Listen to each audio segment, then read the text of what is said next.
Assalamualaikum warahmatullahi wabarakatuh. Aku Belinda, NPM 18 043 010043. Nah, di kesempatan kali ini saya akan coba sedikit review salah satu materi yang sempat diterangkan oleh Pak Sugeng di kelas di mata kuliah Metode Riset Kuantitatif dengan judul pembahasan variabel penelitian kuantitatif. Nah, nantinya akan ada dua pembahasan yang kita bahas. Yang pertama adalah pengertiannya dan yang kedua adalah jenis-jenis variabel itu sendiri. Langsung aja kita ke pembahasan yang pertama mengenai pengertian dari variabel. Ada 3 poin pengertian dari variabel. Yang pertama adalah variabel merupakan konsep yang memiliki variasi nilai atau konsep yang bisa diangkakan. Maksudnya kayak gimana? Langsung ke contoh aja. Contoh yang pertama atau cuma satu aja kali ya, yaitu intensitas. Jadi intensitas merupakan konsep yang bisa divariasikan nilainya dengan tingkatannya. Ada tinggi, ada sedang, dan ada rendah. Di mana tinggi kita beri nilai 3, sedang kita beri nilai 2, dan 1 kita beri nilai dan rendah kita beri nilai 1. Skala ukur yang kita gunakan ini menggunakan skala Likert.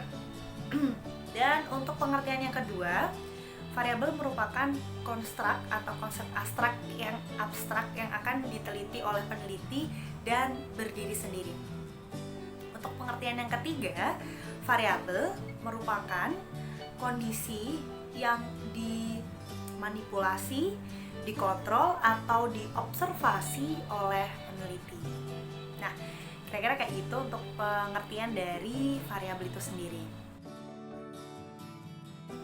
Nah, kita tadi udah sempat bahas untuk yang pengertian. Sekarang kita lanjut ke pembahasan berikutnya, yaitu jenis-jenis variabel.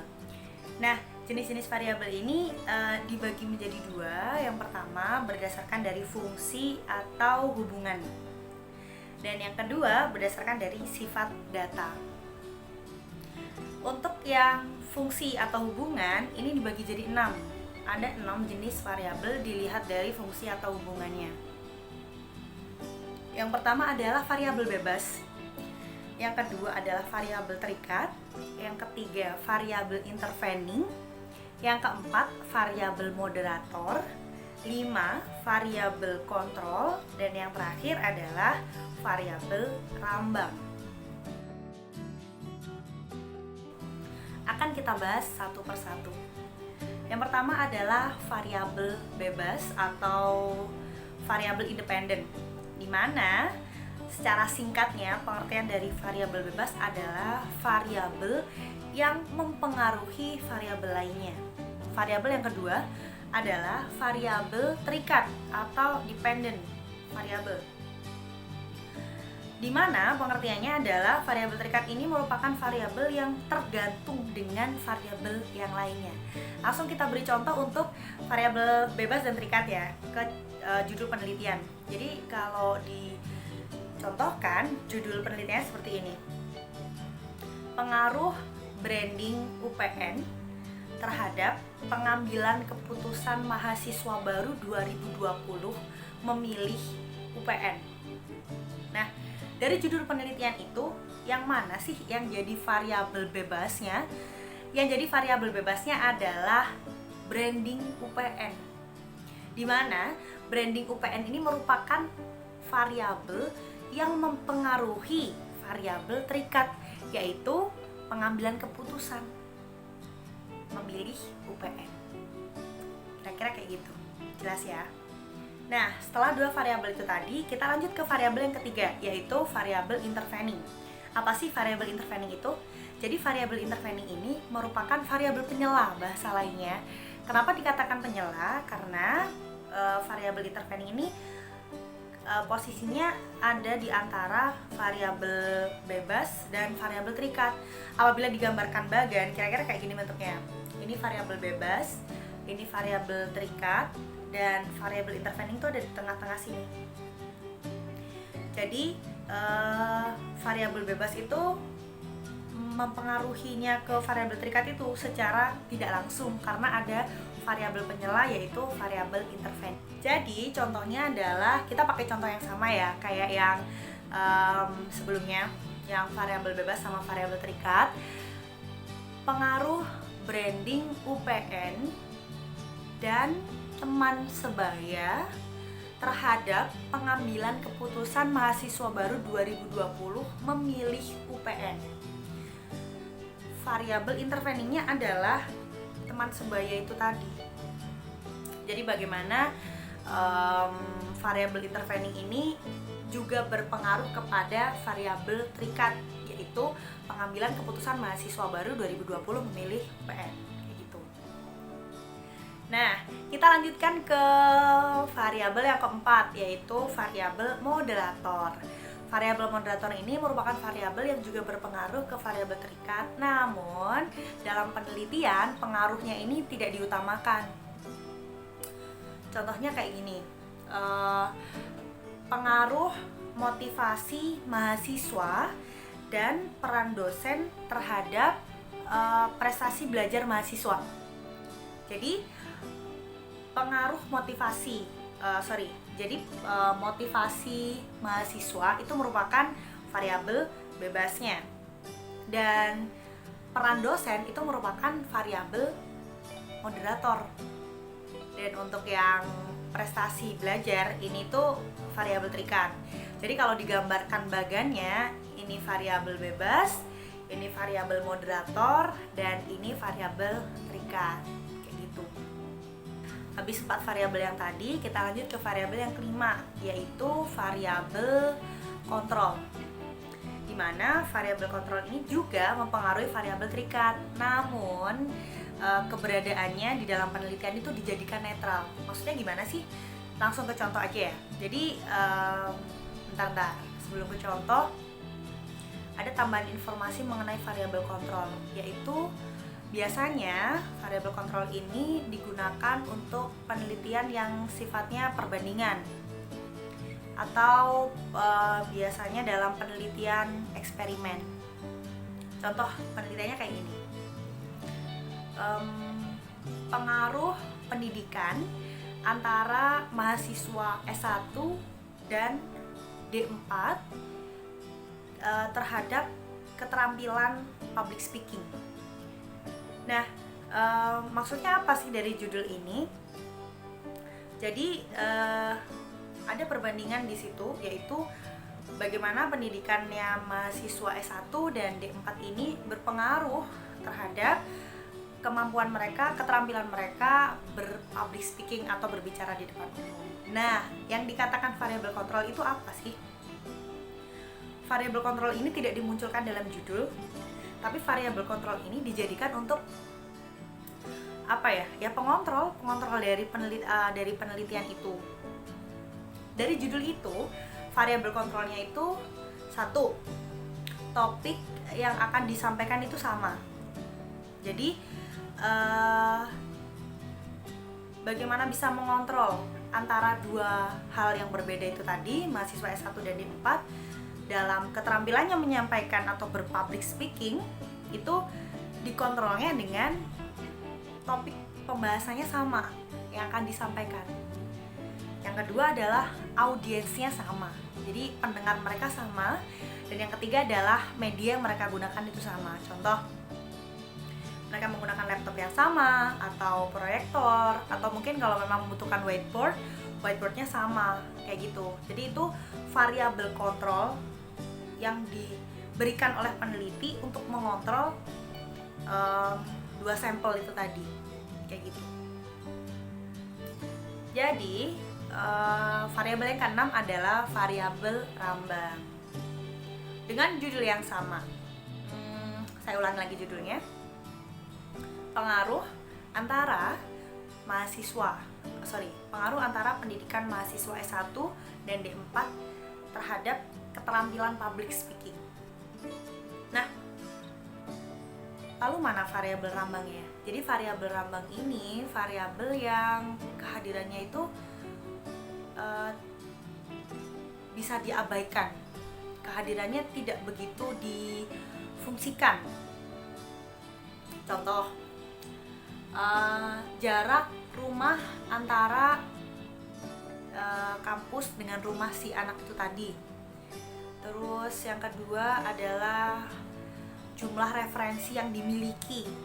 Nah, itu dua hal variabel rambang yang ada dalam judul penelitian itu tadi. Jadi kehadirannya bisa diabaikan kayak gitu. Cukup panjang pembahasannya untuk yang 6 jenis variabel berdasarkan fungsi atau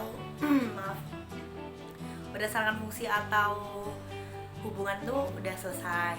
Nah, sekarang kita lanjut ke pembahasan berikutnya, yaitu tentang jenis-jenis variabel berdasarkan sifat data.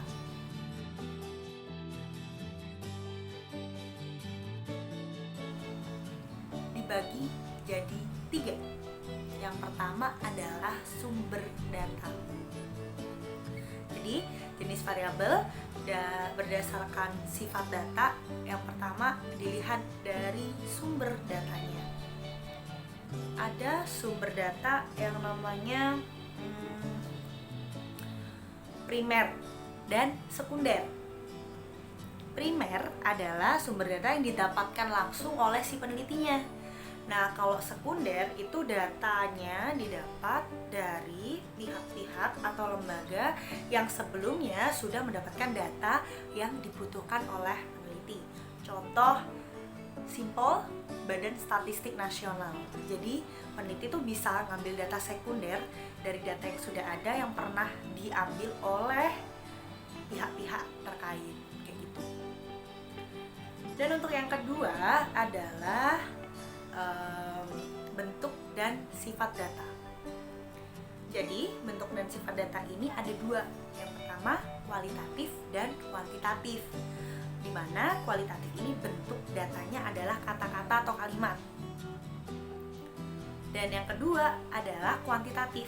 Di mana kuantitatif ini bentuk datanya adalah angka atau bilangan. Dilihat dari cara dapatnya, data kuantitatif ini ada 2, diskrit dan kontinu. Di mana diskrit ini didapatkan dari survei dan hasil datanya itu angka bulat. Contoh, jumlah mahasiswa ilmu komunikasi 200 orang. Contoh lain, jumlah mahasiswa hubungan internasional 150 orang. Jumlah mahasiswa teknik industri 75 orang. Nah, itu yang dikatakan sebagai data diskrit, angkanya bulat. Nah, yang kedua adalah data kontinum, di mana data ini itu angkanya boleh bulat atau pecahan. Dan didapatkannya itu dari proses pengukuran, ada skala tertentu di situ. Contohnya, suhu ruangan ini adalah suhu badan.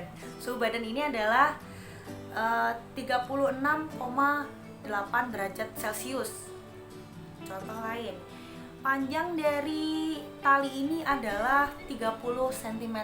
Jadi ada proses pengukuran di sana dan ada skala yang mengikuti dari setiap alat ukur yang digunakan. Itu namanya data kontinu.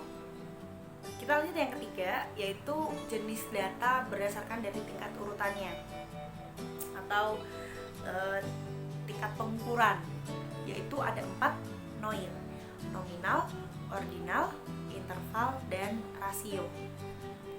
Nominal merupakan data yang didapat dari mengkategorikan objek tertentu.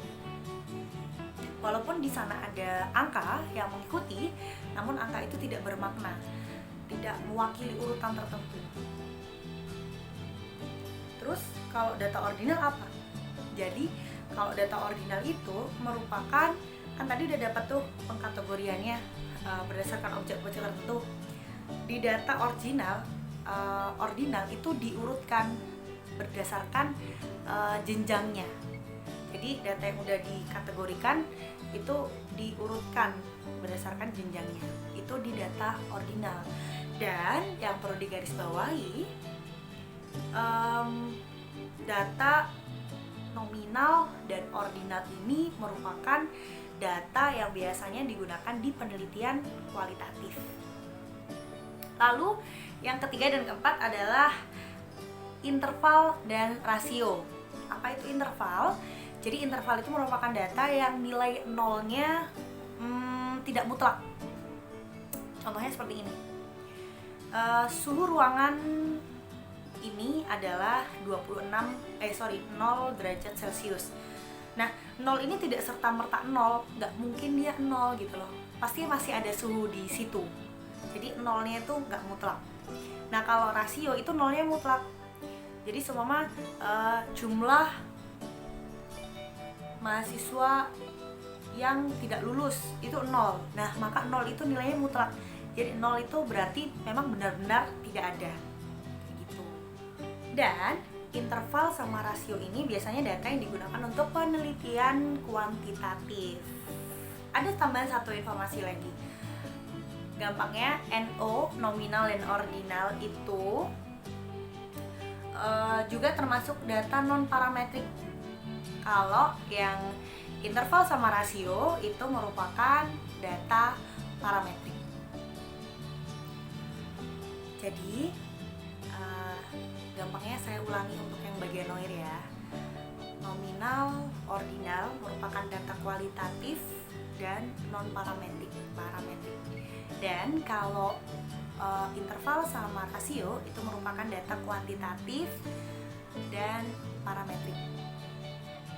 Nah, sekian pembahasan tentang variabel di penelitian kuantitatif. Cukup panjang ya, walaupun saya berusaha untuk meringkasnya. Semoga bermanfaat buat siapapun yang udah lihat video ini. Tetap jaga kesehatan di pandemi corona ini. Tetap jaga jarak, physical distancing, social distancing, ikuti apa anjuran pemerintah agar tidak ada penyesalan nanti di akhirnya. Semoga kita semua selalu diberi kesehatan. Saya ucapkan juga terima kasih kepada Pak Sugeng atas tugasnya yang cukup bermanfaat ini, sehingga kita lebih mudah memahami dari salah satu pembahasan yang kita bahas kembali.